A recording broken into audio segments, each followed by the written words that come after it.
Bien, buenas tardes. Vamos a comenzar con un recordiris de lo que hemos visto hasta el momento, ¿no? Hemos visto los números flotantes, por ejemplo 3.14, que son los que tienen decimales, enteros, que no tienen decimales, booleanos, que solo son true o false, y el tipo que es non-type, que pues solo tiene el valor known, que eso representa es que no hay nada, ¿no?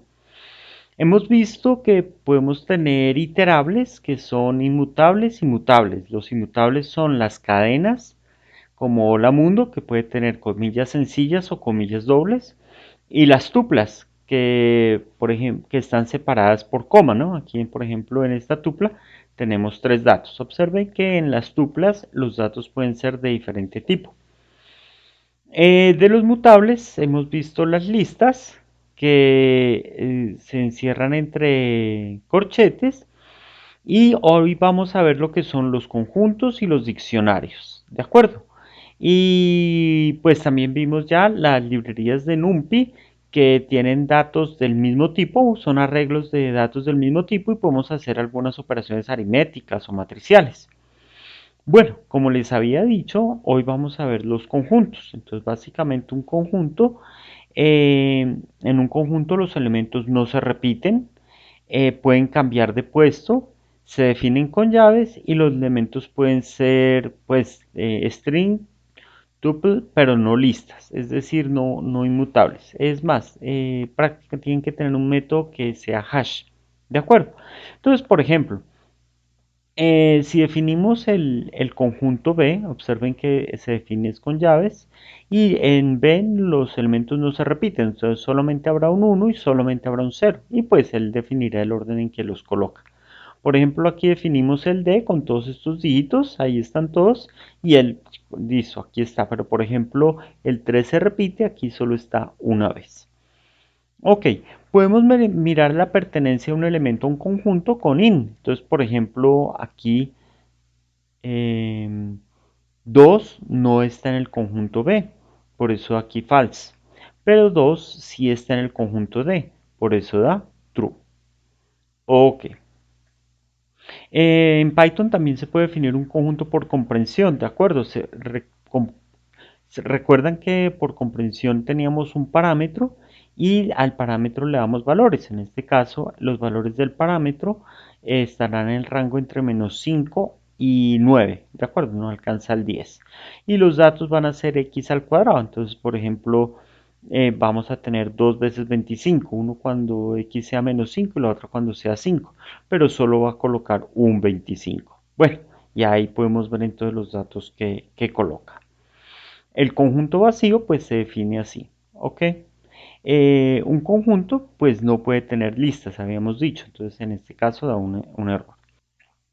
Bueno, un diccionario básicamente consiste en un conjunto, pero a cada elemento del conjunto le asociamos un valor. Aquí los separamos con dos puntos.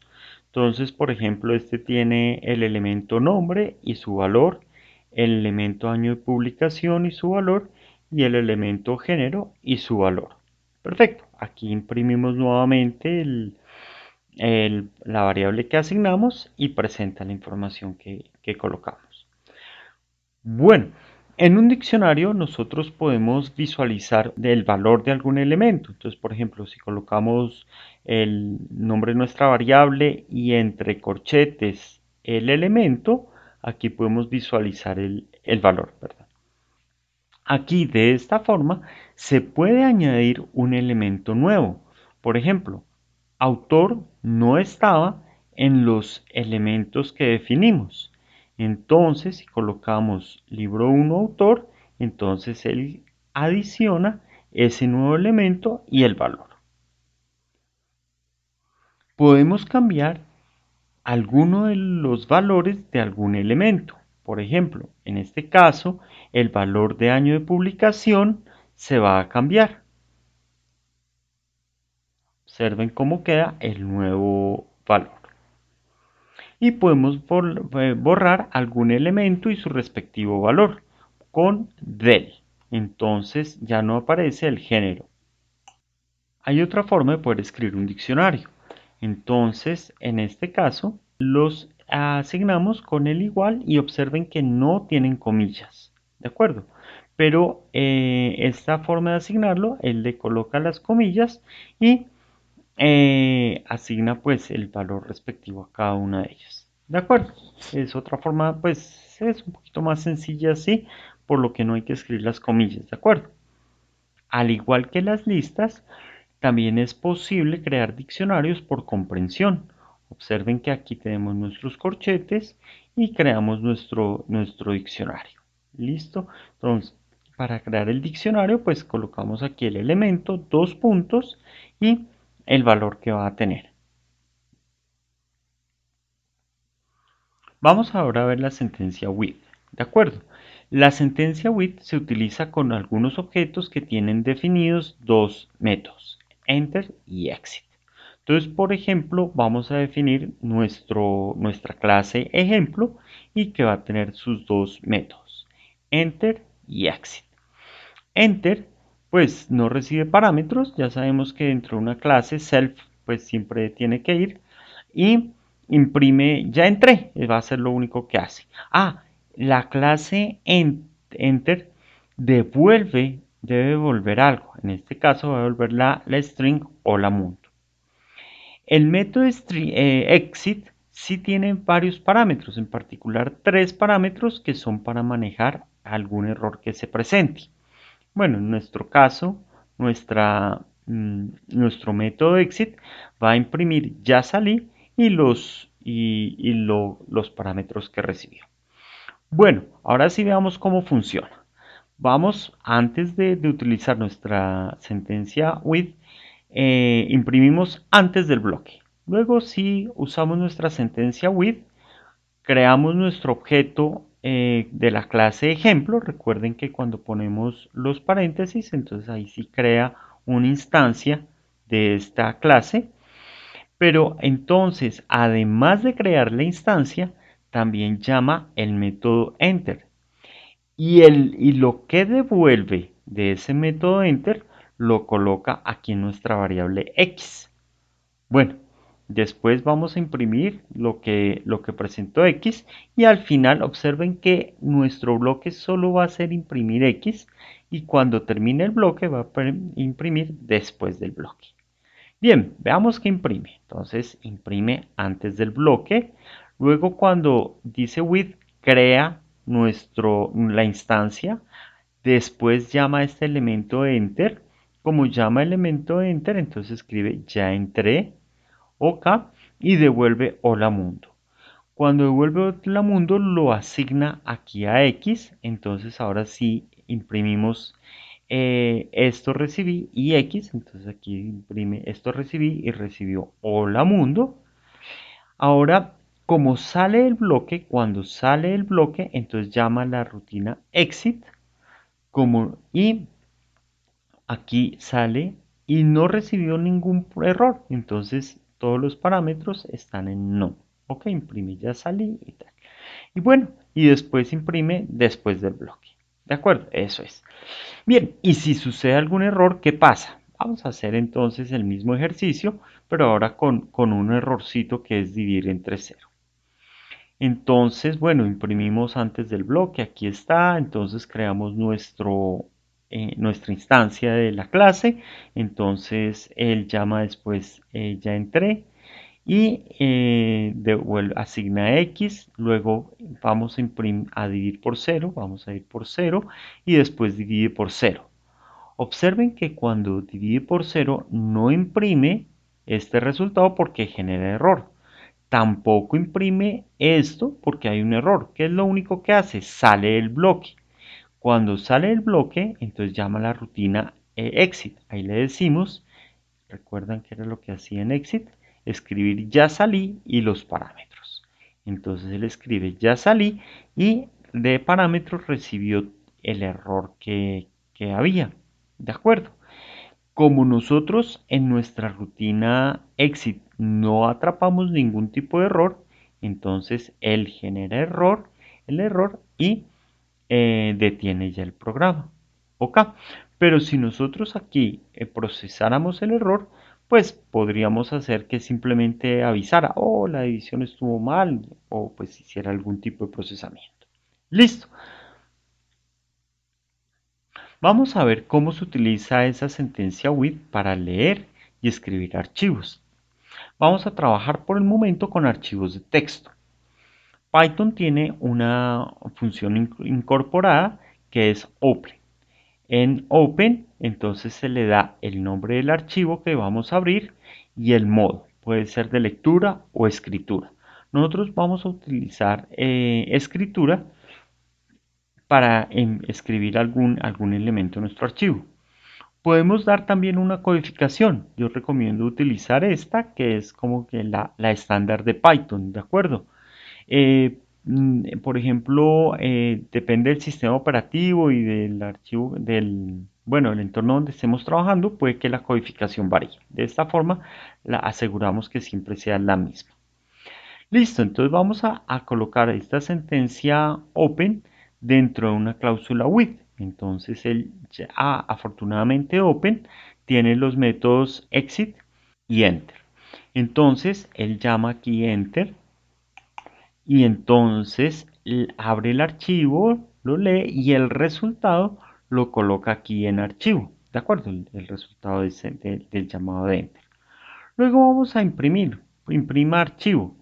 Entonces vamos a ver que esto pues es un objeto que es TextIO Wrapper.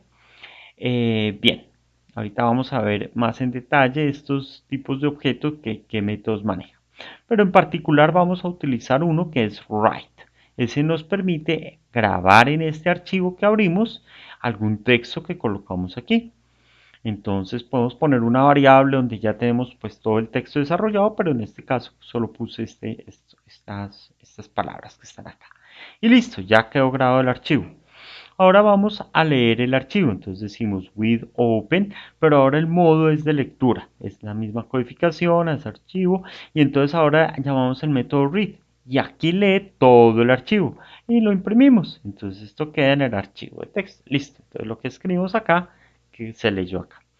Bien, a continuación pues voy a presentar digamos, todas las posibilidades para el modo y todos los métodos que podemos trabajar aquí en archivo. Pues la idea no es ahorita que aprendan todo eso, pero por lo menos saber pues, que existen, ¿de acuerdo?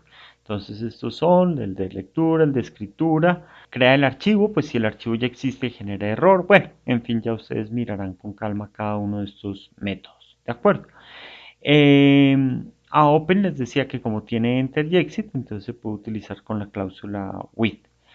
Bien, y el tipo de dato este que teníamos acá, bueno, tiene algunos de estos métodos. Este lo tomé de una clase que es un poquito más general y entonces no sé si exactamente todos estos son los que maneje. Pero bueno, esa es como la idea. De todas formas, aquí está los que hemos utilizado, ¿no? Que son read y write. ¿De acuerdo? Read tiene un parámetro que es la cantidad de elementos que queremos leer, la cantidad de bytes, y write, pues el parámetro es lo que queremos escribir. Usualmente también se puede utilizar readline, lee solamente hasta encontrar un cambio de renglón, y readlines, cada línea la coloca en un arreglo, creo que ya los habíamos visto antes.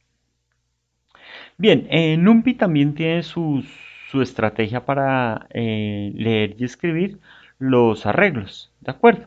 Entonces, por ejemplo, aquí creamos un arreglo con 50 datos y después lo reorganizamos de 5 renglones, 10 columnas.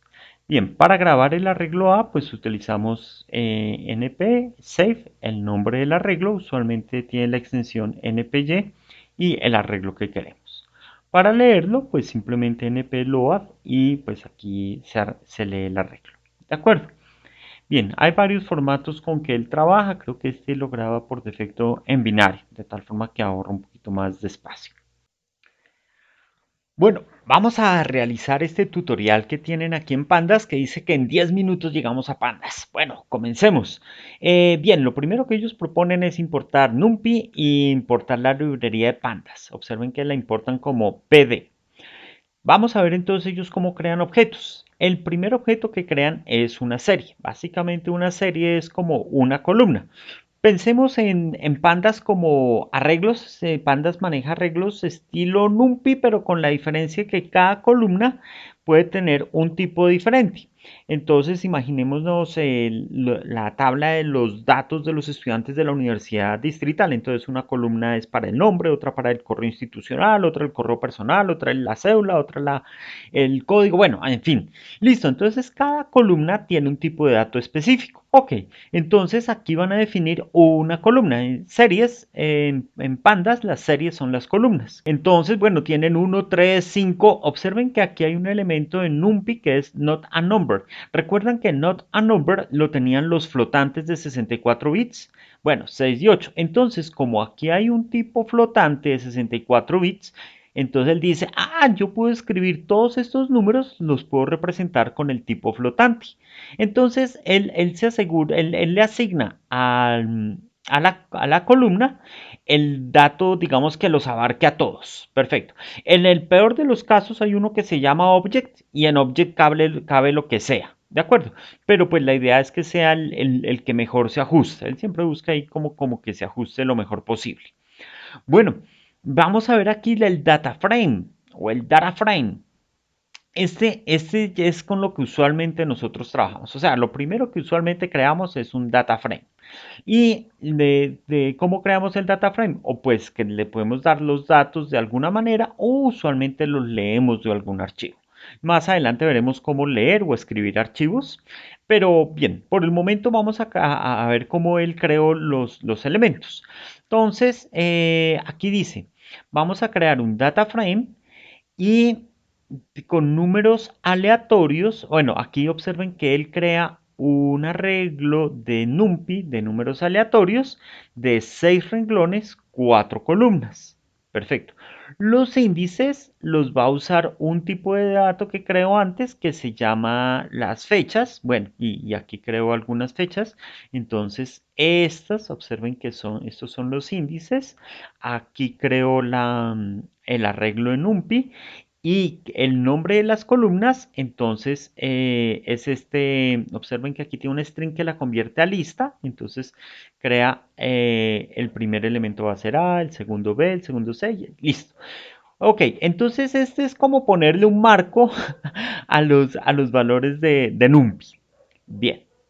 Bueno, aquí vamos a ver otro tipo de data frame. Este es como más usual, ¿no? En que cada columna tiene un dato diferente. Entonces, aquí esta es otra forma de crearlo. Observen que él va a crear un diccionario. En el diccionario, entonces, tenemos elementos. Aquí son los elementos de nuestro diccionario y el valor del diccionario.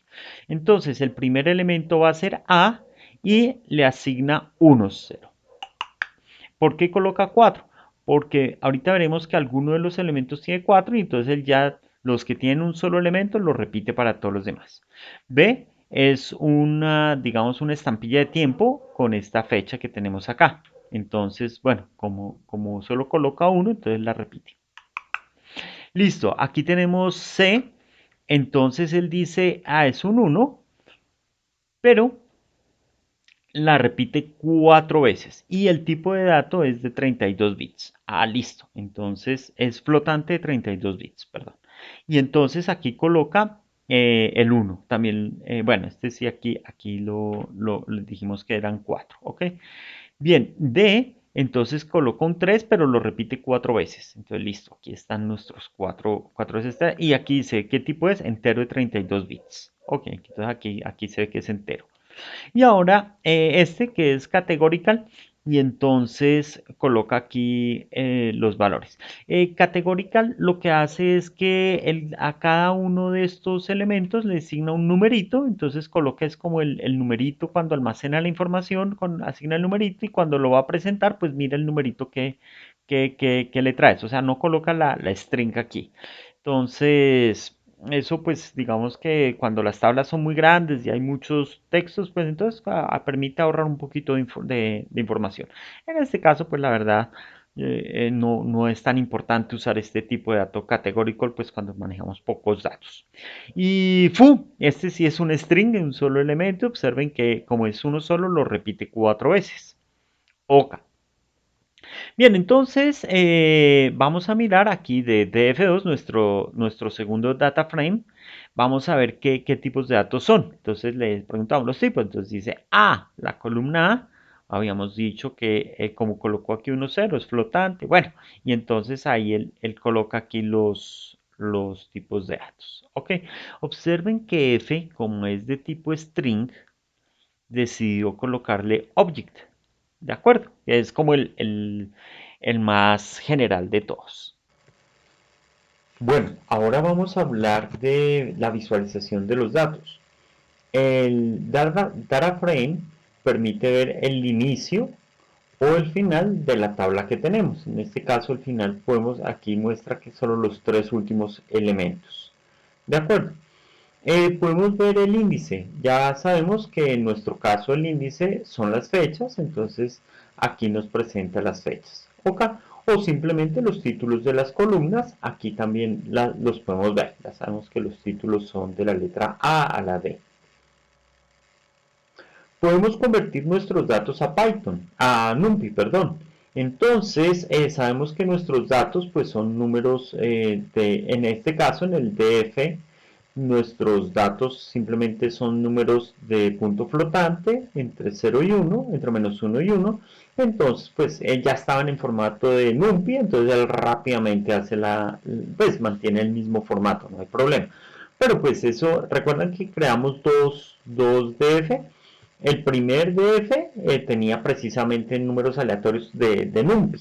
Entonces esa conversión no tiene ningún problema porque ya son datos de NumPy. Pero en el segundo DF cada columna tenía un dato diferente. Recuerden que si convertimos eso a NumPy, pues todos deben tener el mismo tipo de dato. Entonces, ¿qué va a pasar? Pues que él va a tratar de conseguir un dato que le sirva para todos y pues es dato object. Bueno, entonces ahí sí se va a demorar más y va a convertirlos todos a tipo object y eso es más demoradito, ¿ok? Bien, aquí con describe nos permite sacar un resumen de los datos. Entonces cuenta cuántos elementos tiene la columna, el promedio, bueno, y en fin, ahí tenemos varios estadísticas. Con T pues podemos transponer, entonces las columnas quedan en los renglones quedan en las columnas. Entonces observen que aquí están las fechas y aquí están los nombres de las columnas. Ahora quedaron como el índice. Bien, podemos ordenarlos, en este caso aquí lo ordenó de acuerdo al eje 1 y de forma descendente. Entonces el eje 1 pues es aquí las columnas, observen que quedó primero la D, después la C, listo, ahí quedó descendiente. Bien, podemos ordenar de acuerdo a algún tipo de valor. Entonces, por ejemplo, queremos ordenar por la columna B. Entonces, aquí queda de menor a mayor ordenado esta tablita. Bien, veamos ahora esta forma para obtener, o sea, si colocamos el data frame y le colocamos entre corchetes el nombre de la columna, él obtiene una serie con los datos de esa columna. Genial. Si colocamos un rango, un slice, entonces toma son los renglones y devuelve un data frame con esos renglones. Bueno, y los nombres de las columnas, devuelve todo, mejor dicho. El slice puede ser también, no solamente tiene que ser con números enteros, sino puede ser con los nombres. ¿Ok? Bien, vamos a ver ahora la instrucción lock. Observen que ahora los corchetes no se colocan directamente sobre el data frame, sino con lock. Lock permite dos parámetros. Vamos a usar el primero. El primero es para indicar el índice. Entonces, por ejemplo, si colocamos date 0, recuerden que en este caso, ¿cómo fue que definimos esta? Listo. Definimos aquí unas fechas. Esas fechas estaban aquí en dates, aquí están los índices, y entonces si tomamos el primer valor de ese, pues entonces él recuperará el primer renglón. ¿Ok? Vamos entonces a ver si es así que se va a realizar. Entonces, claro, aquí está date 0, entonces recupera el primer renglón. ¿Ok? Si nosotros colocamos ahora el segundo parámetro, Entonces, ahora sí nos devuelve un data frame, pues aquí como tiene dos puntos, pues va a tomar todos los índices y solamente dos columnas, ¿ok? Bueno, aquí ya podemos por ejemplo poner un slice para los índices y las mismas dos columnas. Aquí en este caso pues colocó simplemente un solo índice, dos columnas, entonces nos devuelve aquí la serie con las dos columnas. Bueno, y aquí observen este que fue interesante, o sea, solo hay un índice y una columna y devuelve simplemente este valor de una vez ya flotante, ¿ok? Eso es interesante. Bueno, esta es similar al método, en vez de usar log, podemos utilizar at. ¿Ok? Ahora vamos a usar los índices para ubicar los elementos. Entonces, por ejemplo, vamos a tomar el renglón 3 empezando desde 0. Y aquí toma todas las columnas del renglón 3. Como es un solo renglón, devuelve una serie. Ahora vamos a tomar un rango de renglones del 3 al 5 y un rango de columnas de la 0 a la 2. Observen que en este caso no toma la 5 y no toma el 2. ¿Ok? Entonces solo sería el renglón 3 y 4 y las columnas 0 y 1. Aquí están. Y devuelva un data frame. Ahora vamos a mirar iLog. Este toma el rango de renglones del 1, bueno, al 3, pero no toma el 3, o sea, el 1 y el 2. Y aquí toma todas las columnas. ¿Ok? Bien, en este caso toma todos los renglones y las columnas de la 1 a la 3. No va a la 0, por eso A no está. Y va a la 1, la 2 y la 3 pues ya no estaría. ¿Ok? Aquí en este caso, pues al colocar ilog 11, pues toma el segundo renglón y la segunda columna y devolvería ese elemento pues en formato flotante. ¿Ok? Este es lo mismo que iat, o sea, es un solo elemento en el renglón 1, columna 1. Bueno, ahora veremos cómo indexar utilizando arreglos de booleanos. Sabemos que DFA entrega una serie de la columna A. Ahora, si esa serie la comparamos con el número 0, devolverá otra serie de verdaderos y falsos, donde verdaderos estarán los que son mayores que 0 y falsos los que son menores que 0. Como esos verdaderos y falsos ahora son el parámetro entrada nuevamente de nuestro data frame, entonces él regresará solamente aquellos renglones que son verdaderos. ¿De acuerdo? Entonces, en este caso, solamente estos tres renglones tienen valores de A positivos. Ahora observemos este otro. Aquí, a diferencia del anterior, en el primero, pues comparábamos con solamente la columna A. Ahora vamos a comparar todo el data frame. Entonces él me devolverá otro data frame con verdaderos y falsos. Donde son verdaderos, observe que devuelve el valor. Donde es falso, simplemente colocará not a number. ¿Ok? Bien, en este otro ejercicio, observen que lo primero que hace es copiar el data frame. Vamos a crear un data frame 2. Ahora, es importante que si vamos a crearlo, le pongamos copy, porque si ponemos data frame 2 igual a df, entonces ambas variables van a representar el mismo objeto en la memoria. Entonces el cambio que hagamos en uno se verá reflejado en el otro. Con copy, cuando hagamos cambios en el data frame 2, el data frame original no se verá alterado. Bien, entonces, ahora, ¿qué vamos a hacer? Vamos a agregar una nueva columna, la columna E. Y le vamos a agregar en la columna E estas strings. Listo, ahí ya quedamos. Ahora vamos a comparar si los elementos o la serie que está en la columna E está en estos dos, pues 2 o 4. Y entonces los únicos que tienen 2 o 4, pues son estos dos elementos y entonces esos son los que regresan. ya que este de aquí pues nos devolverá una serie con verdaderos y falsos y nos recuperará esos renglones. Bueno, ahora vamos a hablar de cómo almacenar información. Entonces, bueno, recordemos, tenemos que nuestro data frame está formado por 6 renglones, 4 columnas y los elementos que tiene son valores aleatorios. Bien, entonces vamos ahora a hablar sobre cómo almacenar o cambiar los datos de la tabla, ya que los data frames de pandas son mutables. Entonces, lo primero recordemos que el data frame que teníamos 6 renglones, 4 columnas y los datos aleatorios. Como volví a ejecutar el programa, entonces variaron los datos, ¿de acuerdo? Bien, ¿qué es lo que vamos a hacer ahorita? Propone aquí en el tutorial que genera una nueva serie. Esta serie simplemente tiene los números 1, 2, 3, 4, 5 y 6. Ah, bueno, eso no es raro. Pero lo interesante son los índices. Observen que arranca con el índice de 2013, enero, el día 2. Pero nuestro data frame empieza con el día 1. Entonces es curioso, ¿de acuerdo?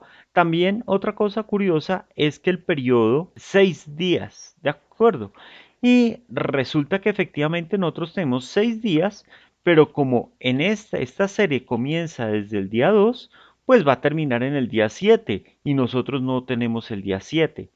Entonces, ¿qué pasará si esta serie que estamos creando la adicionamos a este data frame? Bueno, pues veamos qué sucede. Bien, aquí está la serie. Observen que lo único que hace es, o sea, los índices, aquí arranca desde el día 2, aquí arranca desde el día 1. Y este termina en el día 7, este termina en el día 6. Bueno, esta serie solo tiene los números del 1 al 6. ¿Ok? Bien, veamos entonces qué sucede. Vamos a asignar esta serie al data frame, pero con la columna llamada F. Aquí creo que aquí es lo mismo que hace acá. Listo. Efectivamente, aquí creo el data frame y después lo adiciona. Bueno, ¿y cómo quedaría este nuevo data frame con la columna F? Observen. En el día 1 que no estaba en ese 1 no colocó nada. ¿De acuerdo? Pero este tenía hasta día 7, ese uno tenía 7. Pero como el data frame solo hay día 6, entonces ignoró el día 7 de esta columna. Es decir, que solo tomó los datos del día 2 al día 6. ¿Ok? Bien, entonces ahí de esa forma vemos que no es necesario que coincidan todos los elementos, sí, pero si los índices corresponden, pues él llena lo que puede, ¿no? Y lo que no pueda, pues listo, ahí quedará como en blanco. Bien, veamos a ver qué más sigue. Ah, entonces ahora, ¿qué es lo que va a hacer? Recuerden que aquí cuando decimos al data frame add, es asignar, o bueno, bueno, aquí selecciona el valor, este índice, entonces la fecha 0, recuerden que la fecha 0 es la primera fecha que tenemos acá, la columna A, listo, o sea, sería este elemento aquí, pero ya no lo vamos a consultar, ahora lo que vamos a hacer es a escribir, vamos a colocar un 0, entonces cuando ejecutemos eso, aquí está, vamos a ejecutar eso, él coloca un 0 aquí. ¿Listo? Veamos ahora qué otra cosa vamos a hacer. Aquí, eh, observen que ahora vamos a hacer con el índice 0,1, o sea, renglón 0, columna 1. Entonces, tenemos, aquí está, o sea, el renglón 0 es este, columna 1 es esta. Entonces, aquí seleccionamos este elemento y le vamos a asignar un 0. Entonces, queda un 0 acá. ¿Listo? Creo que aquí ya tiene que hay con todos esos. Ah, bien. No, todavía no muestra. Ahora, ¿qué es lo que va a hacer a este? Fíjese que aquí estamos seleccionando todos los renglones correspondientes a la columna D y le vamos a asignar un array de NumPy que está formado por 5. ¿Cuántos 5? Pues la longitud de DF. Bien, ¿qué es la longitud de DF? Veamos. La longitud de nuestro data frame, o sea, de este, es 6 porque tiene 6 renglones. ¿Ok? Entonces, va a colocar un 5 por cada renglón. Veamos entonces. Claro, si multiplicamos el 5 por el 6, repite ese 5 6 veces y además es un arreglo de NumPy. ¿Ok? Ahora sí, vamos entonces a ese elemento a colocarlo en todos los renglones de la columna D. Entonces, observen cómo era la columna D antes. Y ahora, ¿cómo nos queda la columna D ahora? Llena de 5. Claro, era lo que nosotros estábamos pensando. Bien, veamos entonces qué otra cosa propone. Bien, aquí muestra el data frame. Listo, eso fue lo que obtuvimos. Bien, ahora vamos entonces a copiar el data frame que tenemos a DF2. ¿Por qué le ponemos aquí copy? Porque si no, ambos quedarían apuntando a la misma posición de memoria y los cambios de uno afectarían al otro. De esta forma, al generar la copia, no quedan los cambios de uno no afectan el otro. Listo. Esperen un segundito. Ok. Bien, ¿qué vamos a hacer ahora? Entonces ahora vamos a seleccionar todas aquellas columnas del data frame que sean mayores que 0. ¿Sí estamos? ¿Y qué vamos a hacer? Las vamos a colocar con el valor negativo del mismo data frame. Entonces, como todas las que eran positivas las convirtió en negativas, toda la tabla quedó negativa.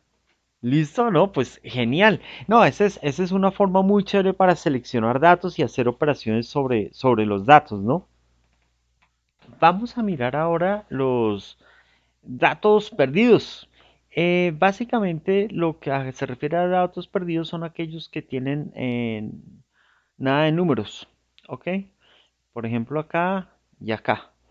Eh, Bien, ¿cómo creamos este? Bueno, teníamos, a ver, presentamos aquí, teníamos esta tablita que está acá. Listo. Entonces, ahora, perdón, teníamos esta tablita que está acá. Y vamos a hacer la siguiente operación. Entonces, básicamente vamos a crear un nuevo data frame, una nueva tabla. Y lo que hacemos es, tomamos solamente los índices del 0 al 4. Por eso esta función se llama reindexación, porque solo seleccionamos unos. Y las columnas vamos a tomar todas, pero además le vamos a colocar una columna E. ¿Ok? Entonces, bueno, ¿y qué pasa entonces apenas coloquemos esa columna E? Pues resulta que como la columna E no tiene nada, pues entonces todos quedan nada de números. Not a number. Ok, entonces después, ¿qué hacemos? Le vamos a colocar un 1, date 0 y date 1. O sea, esta de acá y esta de acá.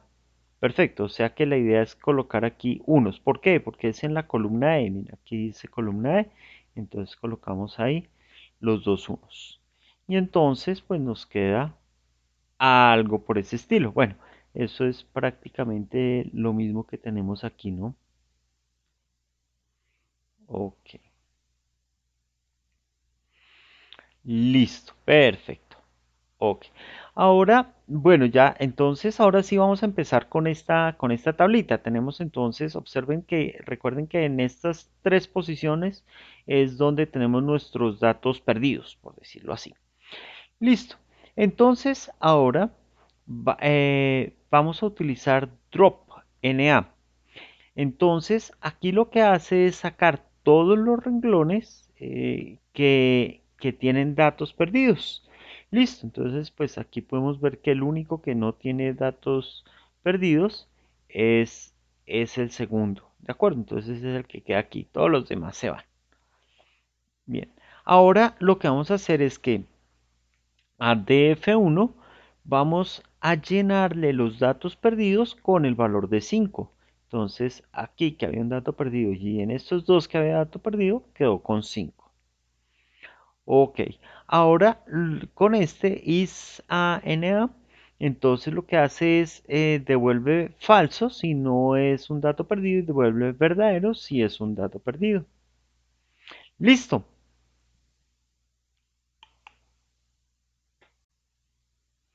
En Pandas podemos grabar y leer los archivos en diferentes formatos. El más fácil de leer, pues que el archivo es fácil de abrir y leer, es el CSV. Los datos pues están en cadenas de texto separados por comas. ¿De acuerdo? Para guardar un archivo, pues le decimos al data frame tu CSV y el nombre del archivo. Muy simple y ya quedó grabado. Cuando lo queremos leer, pues como no tenemos data frame, entonces simplemente vamos a decir nuestro data frame va a ser igual a pdread csv y el nombre del archivo. Ok. Bien, el formato HDF5 es un formato que comprime los datos. Para grabarlo, pues es similar, pero entonces el formato se utiliza es HDF. El nombre del archivo y entre comillas el formato que queremos. Ok. Para leerlo, pues sería lo mismo, pero en vez de aquí, pues DF, que sería nuestro data frame, lo igualamos a pandas, que es la librería, y leemos el archivo con el formato que queremos leer. Bien, también es posible escribir y leer archivos en Excel, pero para esto es necesario tener cierta librería, por si no lo tienen es probable que salga un error, entonces básicamente lo único que tienen que hacer es usar la librería. Entonces, por ejemplo, lo que tenemos que hacer es grabar, decir el data frame to Excel, el nombre del archivo y el nombre de la hoja en que queremos que quede grabada nuestra tabla. De esta forma podemos grabar en diferentes hojas. Bueno, y cuando queramos leer, pues entonces cuál hoja es la que queremos leer. También igualamos, recuerden, nuestro data frame se iguala a esto, ¿de acuerdo? Bien, quería pues después de haber visto pandas hablar un poquito sobre las bases de datos. Por ejemplo, en la universidad tienen muchas tablas, ¿no? Por ejemplo, los cursos que dan cada semestre, la lista de profesores, los programas que tienen, las materias que dan, los espacios físicos, los egresados, los seminarios y congresos. Y pues resulta que necesitan hacer lista o pues consultas sobre estos datos. Por ejemplo, podrían buscar el listado de los profesores o el listado de los correos electrónicos de los profesores que van a un determinado salón en el que se va a realizar un seminario. Entonces necesitan informarle a los profesores que les cambian el salón en esos días o alguna cosa. Bien, para hacer esa consulta, pues tienen que consultar sobre pues, las relaciones que hay sobre todas estas tablas. Ok, los sistemas que usualmente se encargan de manejar todo eso se llaman sistemas de administración de bases de datos, por sus siglas en inglés están aquí. Y el lenguaje que utilizan para hacer esas consultas se llama SQL. ¿Ok? Panda permite también conectarse a estos tipos, a esas bases de datos y ejecutar sentencias SQL. Pues de eso hay bastante documentación, no las vamos a mirar en este curso. Sin embargo, recientemente se han desarrollado, pues con la cantidad de información que ahora hay, pues es difícil pues, desarrollar las tablas de manera estructurada, así como se necesita para poder trabajar con SQL. Pues saldría muy costoso. Entonces lo que han hecho es, en vez de estructurar los datos de esa forma tan rígida, hacen algoritmos que permiten hacer búsquedas sobre datos que no están estructurados. Esas búsquedas se llaman no SQL. Bueno, pero de todas formas tienen que grabar los datos de alguna manera y de esta manera pues utilizan lo que es el formato JSON, que es JavaScript Object Notation, y básicamente el JavaScript lo que hace es grabar en estos tipos de datos, ¿no? Flotantes, string, listas, diccionarios, booleanos y, bueno, non-type. Él usa para non-type, utiliza null. Bien, entonces vamos a ver con estos datos cómo podemos estructurar algún tipo de información. Entonces, por ejemplo, en la librería podemos tener un libro que tiene el nombre de la novela, el género y el autor. Y podemos tener otro libro, aquí está el nombre, el género, pero resulta que el género no es de un solo género, sino que tiene dos. Entonces, por ejemplo, puede tener este que es de ciencia y a su vez está formado por física y partículas, o sea, cada vez se va especializando, y el otro era de filosofía. ¿De acuerdo? Y el autor tampoco tiene un autor, tiene por varios autores, en particular los primeros están en este instituto y la otra está en este otro instituto. Entonces observen cómo, pues utilizando las listas, los diccionarios, bueno, en este caso solo son cadenas, podemos tener toda una información estructurada, ¿de acuerdo? Y entonces, de esta forma, entonces la idea es que a medida que se va consiguiendo información, se va almacenando de esta forma, con esta estructura, y después los algoritmos se encargan de buscar los patrones o las relaciones que hay entre los diferentes tipos de datos. Bueno, a nosotros lo que nos interesa es cómo grabar este tipo de archivos. Entonces, lo primero que vamos a hacer es importarle la librería JSON. Luego, bueno, como es usual, abrimos el archivo para escritura con WID. Pero aquí en vez de grabar directamente los datos, lo que hacemos es que usamos JSON para grabar el archivo. ¿De acuerdo? Entonces, este dump de JSON requiere dos parámetros. Uno, el diccionario o la lista que nosotros tenemos y el otro que es el archivo que hemos abierto. ¿De acuerdo? Recuerden que esta variable librería solo puede tener los datos que vimos antes. De lo contrario puede salir algún error. Bien, una vez guardado podemos leer el archivo. Entonces también usamos open para abrirlo, pero en vez de write observen que aquí usamos write, aquí read, leemos el archivo y utilizamos en JSON el método load, el nombre del archivo y lo guardamos en una variable. Y ahora sí podemos ver la variable que leemos. Entonces él se encarga de recuperar y asignar la variable según corresponda. Perfecto. Bien, eso es todo por hoy. Entonces los invito a hacer el ejercicio que tenemos ya para hoy. Bueno, hasta luego.